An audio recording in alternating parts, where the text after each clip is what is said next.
This channel does not promote any violent, harmful, or illegal activities. All content provided by this channel is meant for an educational purpose only. Sujit, শুরুতেই আমাদের নজর রাখতে হবে বাংলাদেশের দিকে, কারণ আমরা জানি বাংলাদেশ চলছে। তবে এই মুহূর্তে শুরুতেই যে লেটেস্ট আপডেট আপনাদের জানিয়ে রাখবো, শেখ হাসিনা লন্ডনে আশ্রয়ই চাননি। হ্যাঁ, এমনটাই জানা যাচ্ছে। TV9 বাংলা শুরু থেকেই গ্লোবাল ব্রেকিং দিচ্ছে একটার পর একটা। আর এই মুহূর্তে যে ব্রেকিং নিউজ আপনাদের জানাচ্ছে, লন্ডনে আশ্রয়ই চাননি শেখ হাসিনা। আমেরিকার বিদেশ সচিবের বিবৃতির পরই খবর অস্বীকার শেখ হাসিনার ছেলে সাজিদ ওয়াজেদের।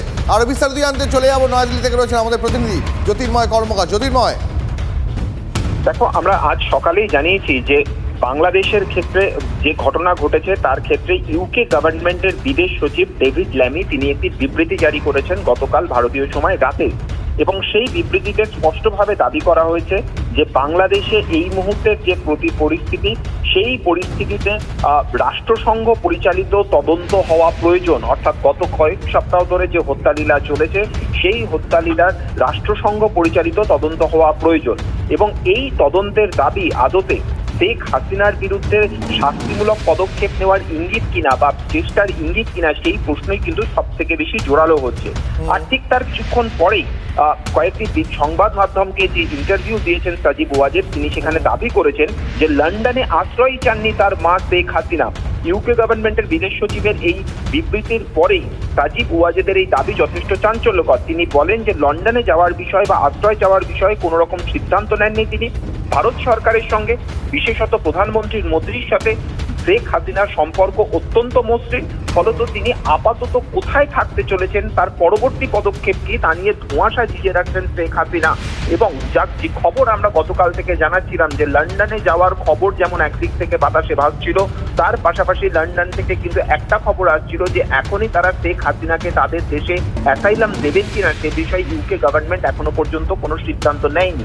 আর তারপরেই ইউকে গভর্নমেন্টের বিদেশ সচিবের এই গতকালের বিবৃতি যথেষ্ট ইঙ্গিতবহ ছিল বলেই কিন্তু এই মুহূর্তে কূটনৈতিক মহল ব্যাখ্যা করছে। তার মানে জ্যোতির্ময়, একটা প্রশ্ন এই প্রসঙ্গে উঠছে, একটা কথা এই প্রসঙ্গে বারবার ঘুরে ফিরে আসছে, তাহলে কি ভারতেই পাকাপাকিভাবে থেকে যেতে চাইছেন শেখ হাসিনা? এইদিকেও আমাদের নজর থাকবে। তবে দেশে অচল অবস্থা কাটাতেই বাংলাদেশ ছেড়েছেন তার মা। দেশ থেকে চলে যাওয়া মানে পালিয়ে যাওয়া নয়, এমনটাই বলছেন শেখ হাসিনার পুত্র সাজিদ ওয়াজেদ। কি বলেছেন তিনি, শোনাবো। ঠিক আছে, শেখ হাসিনার পর আপনাদের কি হবে সেটা আমারও চিন্তার বিষয় না, আমার পরিবারের আর চিন্তার বিষয় না, আপনারা বুঝবেন। তবে এইভাবে সংঘর্ষ করে, হত্যাকাণ্ড করে ক্ষমতা দখল করা যাবে না। এটা আর আন্দোলন না। যখন পুলিশ হত্যা করা হচ্ছে, নিরীহ মানুষের উপর হত্যাকাণ্ড চলছে, মানুষের বাসায় আগুন দেওয়া হচ্ছে, জার্নালিস্টদেরকে হত্যা করা হচ্ছে, এটা হয়ে গেছে সন্ত্রাস।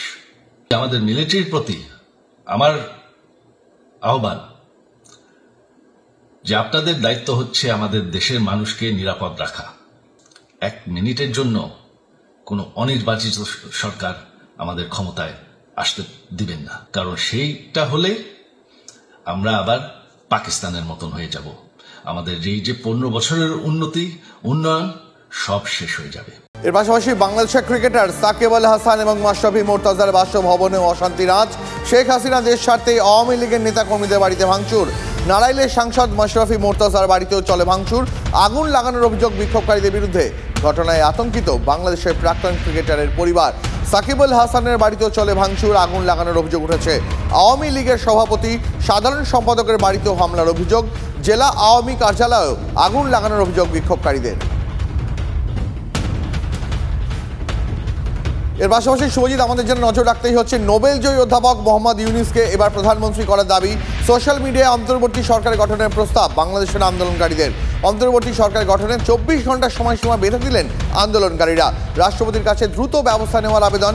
সেনা সমর্থিত বা রাষ্ট্রপতি শাসিত কোনো সরকারকে সমর্থন করা হবে না, একথা পরিষ্কার করে জানিয়ে দিয়েছেন আন্দোলনকারীরা।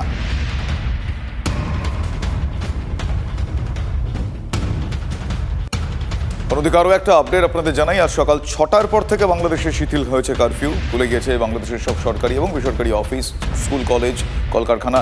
এমনটাই জানিয়েছে সেদেশের জনসংযোগ মন্ত্রক। আগামীকালের মধ্যে বাংলাদেশে অন্তর্বর্তী সরকার গঠনের সিদ্ধান্তের কথাও জানিয়েছেন সেদেশের সেনাপ্রধান।